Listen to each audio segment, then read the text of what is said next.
Well, the intro didn't work this time, but that's great.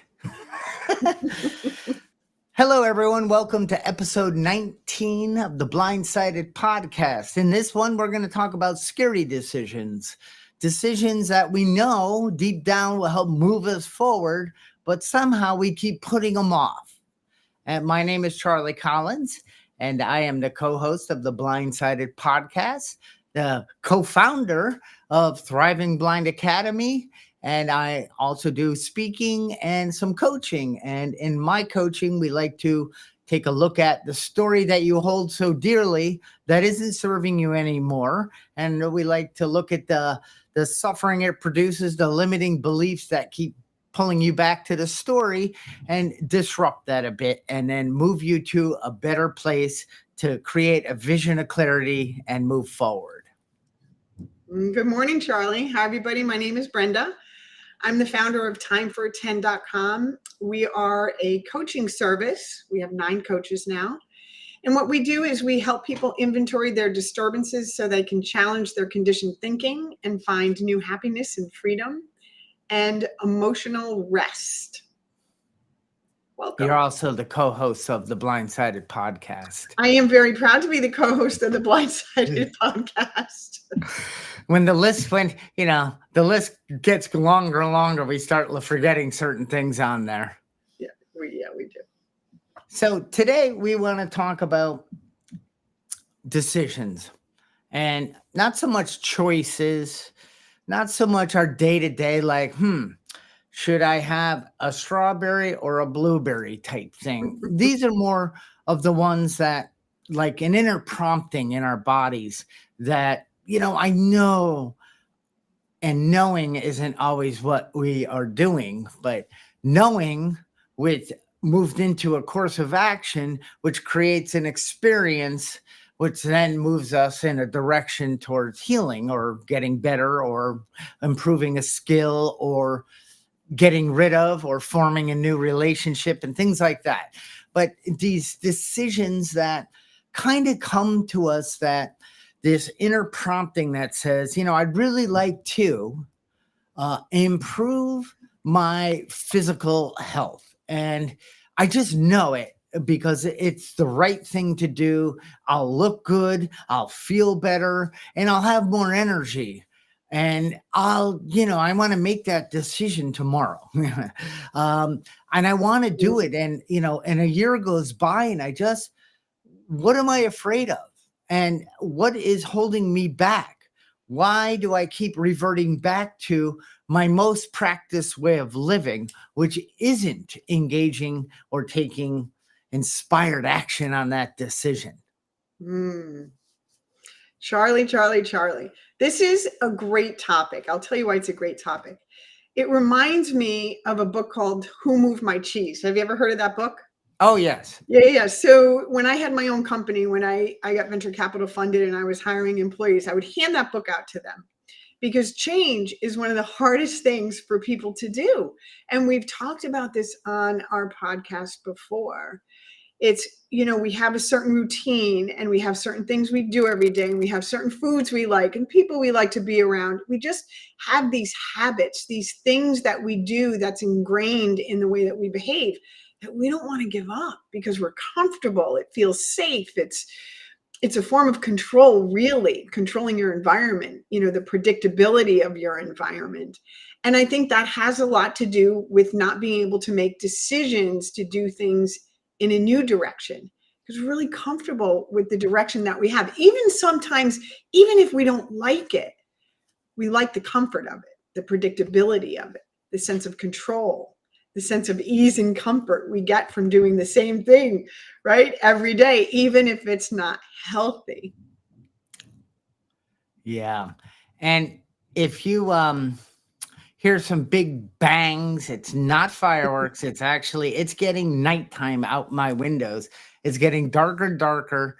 And I see the wind picking up and thunder's coming in. So happy summer. Yeah. Yes. And let me just jump down to this, Brenda. And let's go through this for a minute. So will you read that out loud? Sure.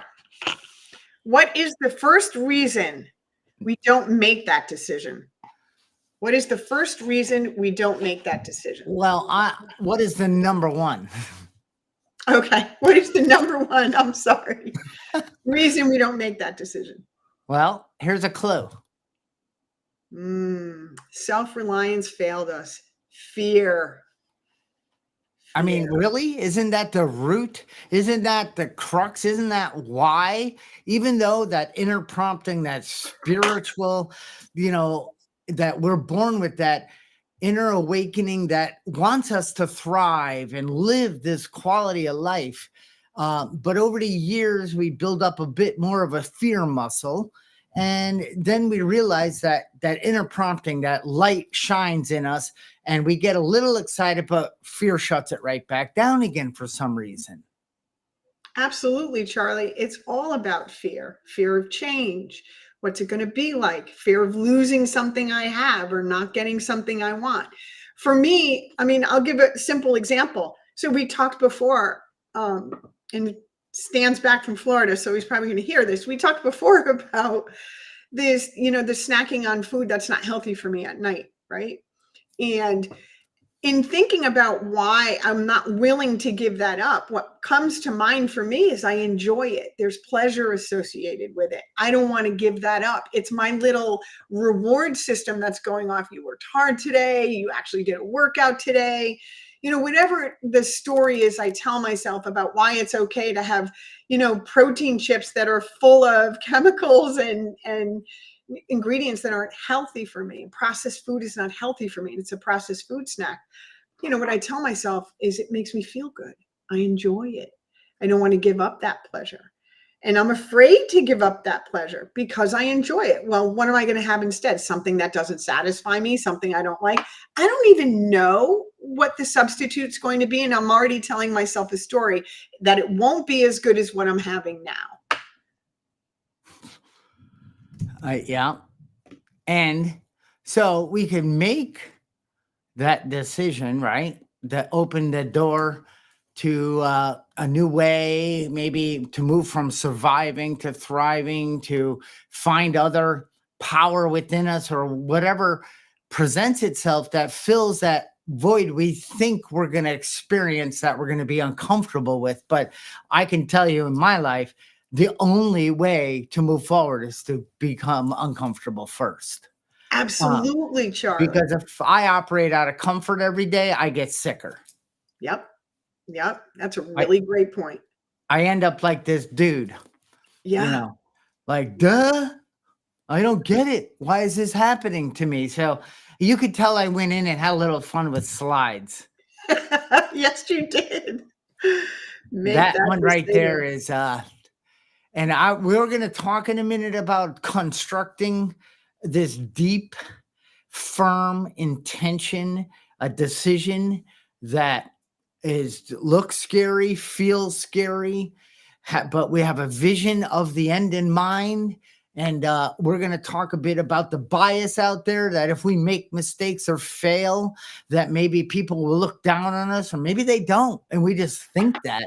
And we're going to talk about how to build something that we can, day by day, with the sunlight of the spirit, move towards something and become, even if I don't know, climb that mountain, but every bit of prep I did, but I only made it 3/4 of the way and I twisted my ankle. I have become a better person in that pursuit. Yes. And I think too, Charlie, when I look at the slide before this one, which I love, because I'm sure he didn't start out this way. When we don't make decisions that are healthy decisions, right? And so you build off your decisions one after the next. So if the foundational decision is not a healthy one, you're going to build more unhealthy decisions off of that one because you're not willing, for whatever reason. And I think it's fear. And that's a really important slide. You build off that fear and you just make more decisions based in fear that aren't for your highest good, right? Where it's almost sometimes like we're comfortable with the fear. We know how to navigate it because we're surrounded by it. I won't get into all the ways we're surrounded by it, like our political system, our education system, our health system. We're surrounded by fear, systems that are no longer working.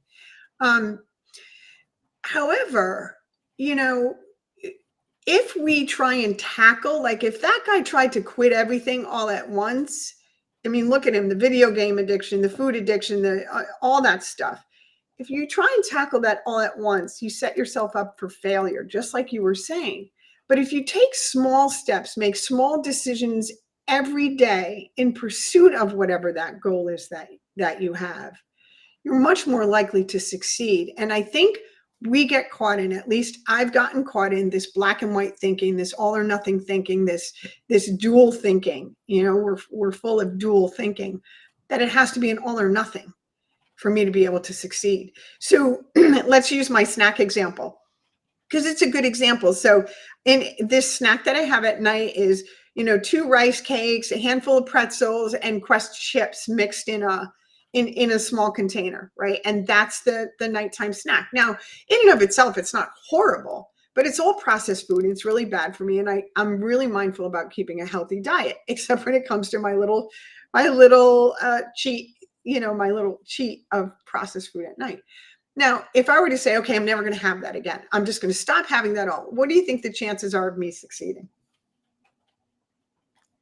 You are going to be very grumpy the first night you hit that, and you're not, you're going to be, I would not want to call you during that hour.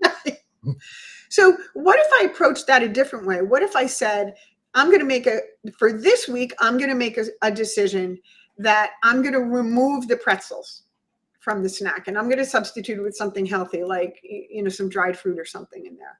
And then the following week I took out the rice cakes, and then and substituted with some, and then the following week I took out the Quest chips and I substituted it. Now that's over a 3-week period, giving myself small goals to meet and doing the substitution.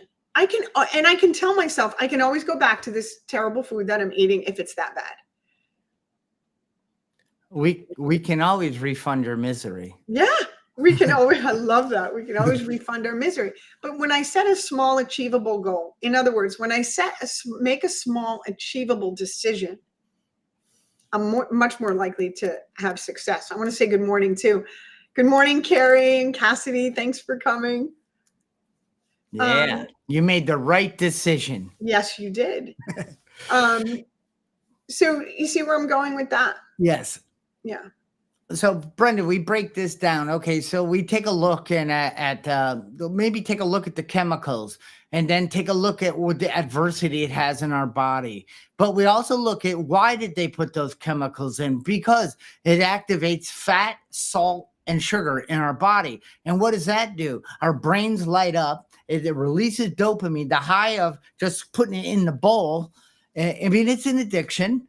And just it's like 6 o'clock, it's like 7, it's like I'm looking forward to this, even though it's kind of that weird like solution to whatever, which made no sense. So let me move on. It made sense. Anyway, so they made that purposefully to activate the centers in your dopamine and the different chemicals in our body. It hits our gut, and that sends more I forget the name of it, but more releases more, and we're so satisfied. It calms us, but it does activate the more signal too, like, that's an awfully, I got to get a bigger piece of Tupperware to mix that sucker in.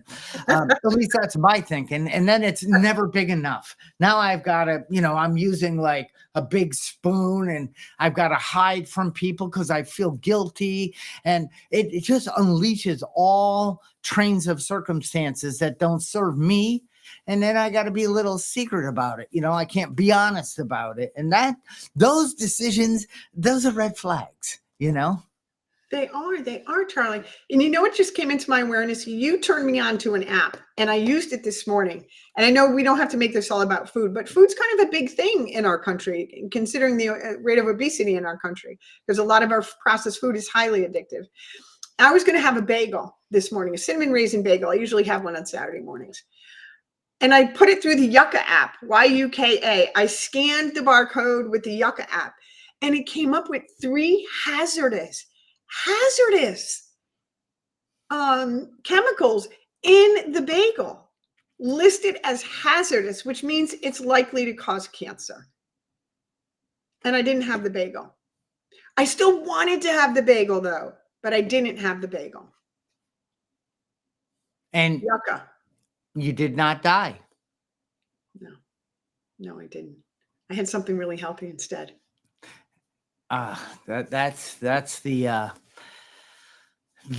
weirdness of all of this too. It's uncomfortable to move from the known. The known is I eat what I eat. I have my coffee when I have it. I shower when I shower. I do what I do. I drink what I drink. I do, and I'm living this. And some of us might call it a vicious cycle. Some of us call it's just the known. It's my most practiced way of living. And if this is where I love coaching, it's like, but hold on, do you ever stop? Because we make decisions. How many thoughts a day? 50 to 70,000. Most of them are recycled. They're just automatic. It's unconscious. It's like, hey, I'm at the coffee maker. Don't remember planning this out. Hey, I'm pouring a cup. Hey, I'm walking into my office. It's like the more conscious and awake we become, the more we realize, hey, I'm reaching for the naughty food. and it's like, why am I doing this? So, but once we disrupt that, that's what I like to do, is disrupt it, because these patterns, these well-oiled paradigms or what's wired together, what fires together, wires together. So these synapses, these neural connections in our brain that are totally lubricated every day, and they love the energy passing. It's a flow. The brain thinks it's doing the right thing. It's keeping you safe. You're not going against the grain. But as soon as you want to, as soon as you go, that's it, I need to make a decision. And Brenda, you said it very well. It's like, you don't need to change everything. You need to start somewhere and then celebrate that, and then add and add. And my God, if I stayed the way I was, I wouldn't be on this podcast right now. I would be pretty dead. Or I wouldn't be with it. But it was very uncomfortable from getting help, asking for help, for getting a mentor, to hiring a coach, to people pulling my covers. But it wasn't that I'm a bad person, Brenda. None of us are. It's just we don't see what we don't see. No. And again, our conditioned mind can't fix our conditioned mind. So, in wanting to make this decision for myself to eat better, I reached out to you and to Stan for help with that. I have accountability buddies now that are going to be on the journey with me to make this change in my life. That's where coaching comes in. That's where accountability buddies come in.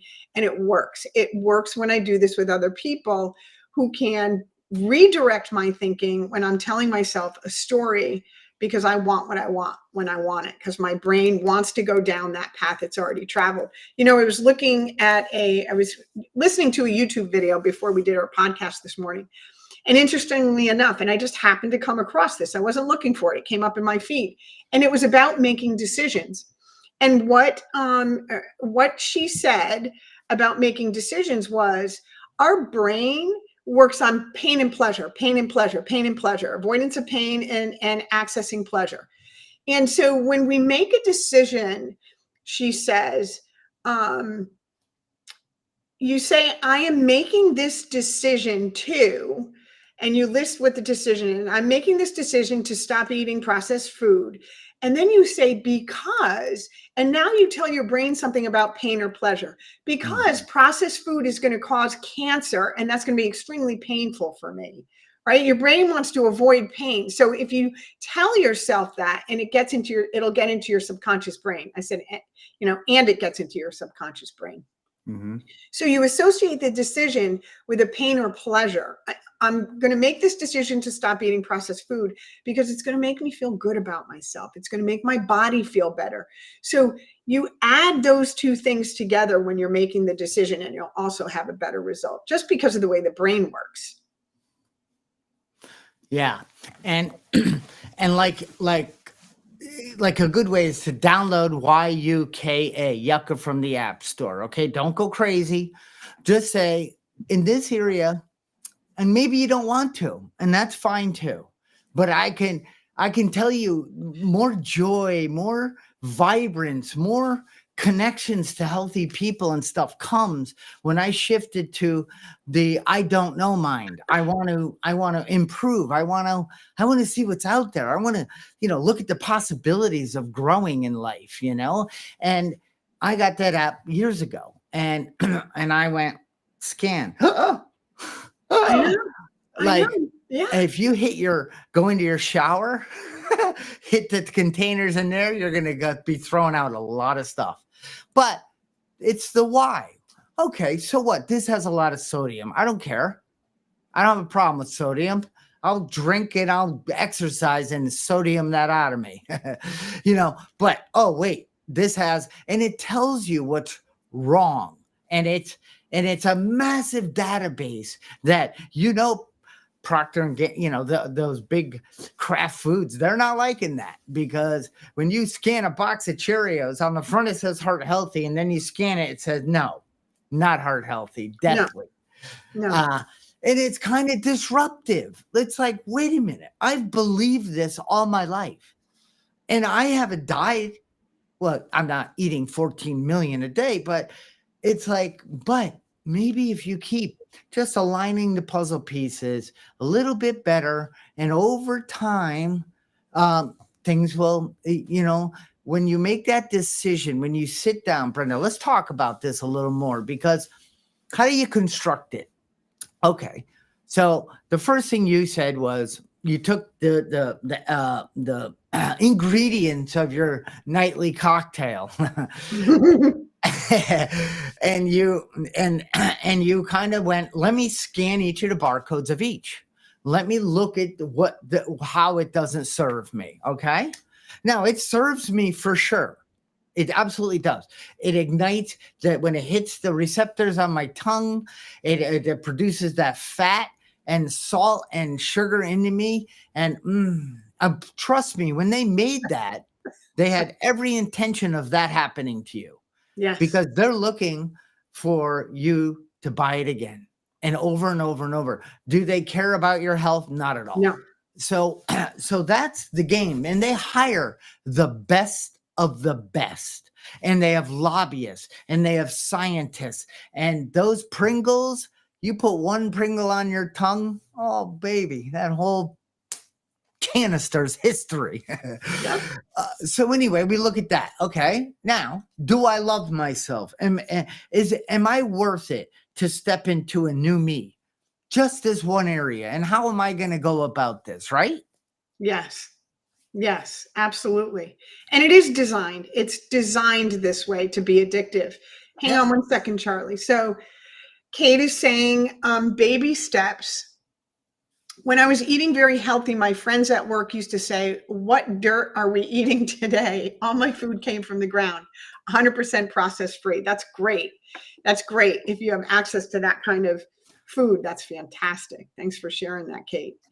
And there's a couple more comments here. So Cassidy said, fail forward. Carrie's saying, good morning. Baby steps. And people are asking for us to post that app. It's YUKA, Yucca. YUKA. You can scan anything. And the other thing you mentioned, Charlie, was if you go into your shower and you scan some of the other items, shampoos, hair conditioners, soaps, hairspray, all contain carcinogenics. Oh yeah. Carcinogens, rather, all contain carcinogens. And it blows my mind that products like toothpaste, deodorant contain carcinogens. You add all those carcinogens together, like in and of itself, the toothpaste isn't going to kill you, but the toothpaste with the processed food, with the deodorant, with the stuff in your shower, with the hair, like all of it together can be really dangerous. And it blows my mind that I can scan a product and it could come up with hazardous ingredients and it's still being sold. I mean, listen, I could talk about this all day. All of the processed beef that they serve at Wendy's and McDonald's and Burger King, is on the World Health Organization's top carcinogenic list. And they're still making Happy Meals for kids. Blows my mind. But it makes the kids happy. Mm. It's not a lie. And it makes mom and dad happy because shut it, eat your Happy Meal. I mean, so you're right. And when we do that podcast, we're bringing Stan the Man in. Oh my gosh, we should. He's I don't want to say it because he might watch the recording, but I was going to say he is freaking ridiculously healthy and very inspiring. But it takes us all. How do you get to that point? A day at a time. One day. You build a decision based on here's the harm of me taking this action. Here's what's possible. I could feel better, look better, see better, sleep better, thrive better, have more energy, and help inspire others to make some healthy actions in life. Wow. But I'll start tomorrow. That's the power this stuff has. And Brenda, those products that we scan, most of the ones that are the least healthy are the biggest companies. I know. And that's what's embarrassing. Oh, not embarrassing. That's what's sad because they are marketing machines. And, and it smells good. Yeah, I know. But that fragrance is eating my hair off my head. See? So anyway, it's true. So you've based why it's a good idea. And I'm in the same club with the night and, the cocktail I like to have. So I take a look at it and I scan and I say, why am I in it for such a short-term return? Why am I in pain when I move into my mouth? No. Okay. So what is this really going on? It's a habit. And I'm afraid because I don't know what it's going to be like when I remove this habit. I think I'm going to feel empty and I won't know what to do. Well, can you work with that? Yes. Have you done this in your life? Oh yeah. I've removed some very unhealthy habits. I didn't remove them actually because you can't, but I can form new healthy habits, So my whole morning is different than it used to be. Just keep constant and never-ending improvement. At least that's how I like to live this game of life. So what I would encourage people to do is first thing in the morning, start with something small, something that they want to change that's small, and start your day off with a victory. It makes it easier to make good decisions throughout the day when you start in the morning. The other thing you said, Charlie, is, it's a habit. It's a habit that usually the habits that we have make us feel good. Even if they're bad habits, it's the pleasure thing. It makes us feel good. So let me ask you a question. Have you ever given up a habit that made you feel good that you regretted? Wait, have I ever given up a habit that made me feel good? That you regretted? No. Me neither. Me neither. Because it was a synthetic feel good. It wasn't exactly. It wasn't a joy. It was pleasure as opposed to bliss and joy. And it wasn't that. It was me seeking something because I'm not willing to address what's really going on. So let me quickly get out of this pain and get that massive bowl of ice cream. And then that's maybe how it started. And then it just became a habit. Right. And then I can't see what's it going to be like without it until I think about it. And I say, is it true that I will suffer intensely? No, because I'm going to build the construct of this decision. I'm going to bring it to your attention. I'm going to bring it to maybe my coach's attention. Maybe my coach is helping me see what I'm unable to see about me that is keeping me drifting, as the whatever the thumbnail said on for the podcast today, Brenda, because we all want to thrive. We were born to thrive. you know, and I know there's not a person on here who's happy. If their life isn't happy, joyous, free, thriving, you making all the money you've ever wanted, you have the locate, you know, all that's in place, then you're obviously somebody that's giving back and building nonprofits and helping to transform the universe. Well, I'm not there yet. So that means I got to continue to be honest, to rigorously honest with what's taking me off course. What am I not taking an honest look at? And what story am I putting out there so you don't ask questions? Absolutely. So Eleanor says, I'm trying to eliminate one thing at a time. And, you know, that's important. One small victory at a time. And I want to say something about what Kate said, because, you know, she makes an important point. When I was eating very healthy, my friends at work used to say, now, I want to talk about that for a second. We care about what other people think of us, because I get that a lot at work too. Because I eat the lunches that I make for myself. I cook a big pot of stuff on Sundays for my week's lunches, and it's full of all healthy ingredients, all kinds of vegetables and mushrooms and just all healthy stuff. And they make fun of me at work because I eat so healthy. I mean, this snack thing that I do at night is really the last part of what I need to get rid of, and I will do it because you and Stan are going to help me do it.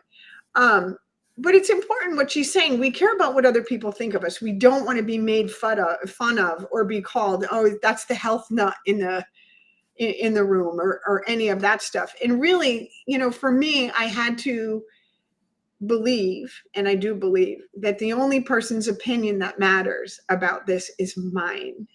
What anybody else thinks of me is none of my business. People are going to think what they think regardless.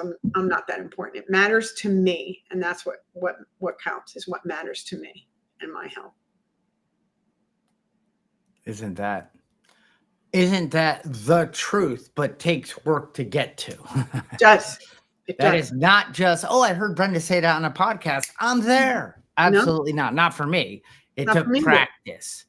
It took me tapping people in a store. Hi, you don't know me. Are you thinking about me? Oh, you're not. Jeez, that's weird. How about going to rooms that there might be 30 people in, and I'm wondering, are they thinking about me in here? No. But when you are a bright light, when you are that light, when you trip into the light, little plug there, and you are coming from this beam, and you sound, and you have an attractive message, or you're just sharing your life journey, and people go, I want some of that. Then, you know, maybe you're starting to live on that beam. Yeah. Yeah. We know that you talk at the itty bitty committee and Ain't It Awful Club. And, you know, it's easy to make a decision to remove that toxic person out of my life. No problem. You're done. I'm sorry. I can't have that in my life because, you know, whoops, I'm going the wrong way again. You know, environment is critical.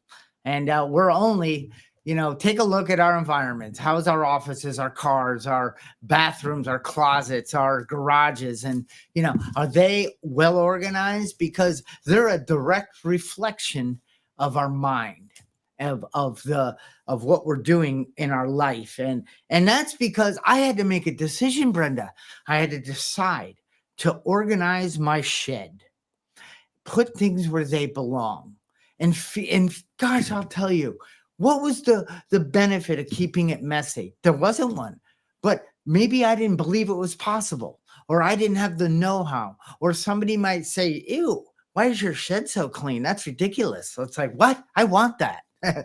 So I went and did it. And I do get compliments, but I didn't do it for that. I did it for when I opened the door at perfect peace and ease.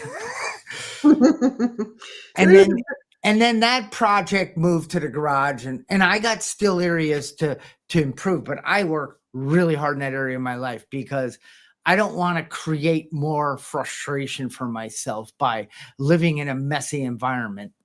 No, that is important. Your environment is really important. It's also important, though, not to go to extremes with it. I've seen people go to extremes with it. There needs to be a healthy balance. Somebody suggested to me a while ago to make my bed in the morning. They said making your Absolutely. bed in the morning makes you feel really good when you start your day. And then when you come home later and you open your bedroom door for whatever reason, whether you're getting ready to go to bed or you just happen to go in your bedroom and you see that bed made, it like you just feel good. It's nice. And it was suggested to me to do that, I wasn't making my bed. I was like, I get up, I get on my knees, I pray, I hit the shower, make the coffee, I'm out the door. I don't make my bed. And then I started making my bed and it did feel good. It did feel good. I was surprised. Otherwise, we come home after and then we open the door and we go, oh, crap, I never made the bed. Now I got to do it, you know? I Any, wasn't even doing that. I'm sorry? I wasn't even doing that. I didn't care. Oh, I God really bless just didn't you. care that my bed wasn't made. It just, I'm the only one who sees it, is what I told myself. I'm the only, who's going to see my bed? Not having company. Who's going to see it but me? That's the story, right? All right. Well, we'll start doing the live stream from your bedroom. No, you won't. Then we'll all see it. I would do it from mine, but my wife won't let me, even though our bed's made. I know that much because if she didn't make it, I do. And we Mhm. do it in the morning, like you said. It's that simple decision. Yeah, It's like, what can I do today? yeah, And it doesn't have to be, I need to fix everything, because I'm a fix everything right away type of guy. It's all or nothing. And I never can do it all. So I fail. And then I am a loser and I suck and I give up. And then I blame, I complain, I rationalize, I'm legally blind. People just don't get it. And I don't want to be that. And yeah, that guy I came from for years. So what can I do? I can make my bed. I can smile. I can be kind. I can clean the cup instead of leaving it in the sink. I can put it in the dishwasher. It's only one, but at the end of the day, it could be 12 mhm, because there's something going on within all of us. If we ever say, I'll do this later, that's no, do it now. If we ever think somebody else might do that for me, like Molly, like if I leave stuff in this, and she does, but I do it for her. So it's just, you know, but like you said too, I don't need to go to the extreme of everything has to be perfect. I had that extreme with my boat. Like I'd be watching my kids eating. Don't drop anything. Because see, my worth doesn't come anymore from what you think of me exactly, on my boat. My worth doesn't come from my shed. My exactly, worth doesn't come from how clean or well lit my garage is. My right. worth comes from knowing that I have the ability to serve. Yeah, And if somebody mentions, wow, your garage is clean and I love the lighting in it, fantastic. yeah, And if that inspires you to go home and move a box or two or do something in your garage, that's fantastic. yeah, yeah. You bring up a really good point, Charlie, and it's important to talk about this. If the changes that you're making, as you're making them, if you are so hard on yourself that you're punishing yourself or talking badly to yourself, or you're not compassionate or empathetic with yourself, if you don't succeed that day, then this is, you're not approaching this the right way, because this isn't making changes and making decisions for the better may take time for your brain to adjust, for you to be able to maintain on a consistent basis these new habits. And if you're judging yourself when you fail, then you're missing the point, because now you're adding more negativity into your life, and that's not what this is about. If you fail, if you make a mistake, if you have a day where you're not able to stick to that decision, it's important to be loving and compassionate with yourself and say, tomorrow's another day. And I will recommit to this decision and I will start again. And you do that with love and kindness and patience and tolerance with yourself. One of the things that I read, I forget what book it was I read, it was recently, like within the last week. That's exactly what they were talking about. They were talking about these growth behaviors that you're doing. You're growing in new behaviors. If you are not doing that with gentleness with yourself, then you're just missing the point. It's not about I'm a terrible person if I don't do this, or I'm a loser if I didn't do it right today. No, it can't be this extremist kind of obsessive compulsive, I got to get it right, I have to get it, that's not what we're talking about here. I think it's important to mention that. Yeah, well, that's just another form of eating at night. It is, and that's Yeah. the point. That's exactly what I was trying to say, Charlie. It's Yeah. just the other side of the same coin. Yeah. Yeah, it's something deeper down, unresolved, and that's where the coaching and the processes and the time for the 10s or the 12 steps or whatever it might need to be to help bring you through that trauma. Intense, I know. It's like I never in a million years thought I would ever seek help. Not so much like help with certain things, but not my being, but here's the 3 B's. Believe, behave, become. Oh, I And love that. and believe is believe in yourself, but believe it's possible. The it is the decision to change. I mean, we all could decide right now to end this podcast and go to Wendy's and get a burger. That would be very well, actually, I wouldn't do it, but you know what I mean? It's so much easier to make bad decisions for some stupid reason. But the only way to believe, behave in that way, and become, it's not what I get, it's who I become on the pursuit, on the journey. Absolutely. It's not so much the size boat I had, it was the experiences. It was what it did for our family and the rides. And my dad and I had so much quality time on that dang boat, all over, and just okay. But anyway, that's what it is. So we need to believe it's possible, and we need to believe that in ourselves, because again, inner prompting, is it coming to me? Nobody's telling me you need to change and do this and make these types of decisions. If those people are around me, then I've just decided to remove them. Nothing with loving, gentle guidance and things, but no dictators. Okay. Let me look within and find my own path. So that's the first thing I believe. And then I behave in a certain way. What does that mean? I take action. And then if I have a tough day, like you talked about, or a tough afternoon, or I want to kick and scream, and I fall back to the whatever it was, and then I don't give up. I get honest. I'm human. I made a mistake. I'm not perfect at this. I'm on a journey because I want to become a different, healthier, happier person. And the only way to do that is stick to itness. I love that. The 3 B's. You should do a slide on that, Charlie. I would love that. Or video. We should do a time for 10 video on that. The 3 B's. Oh, the marketer's coming out. I love marketing.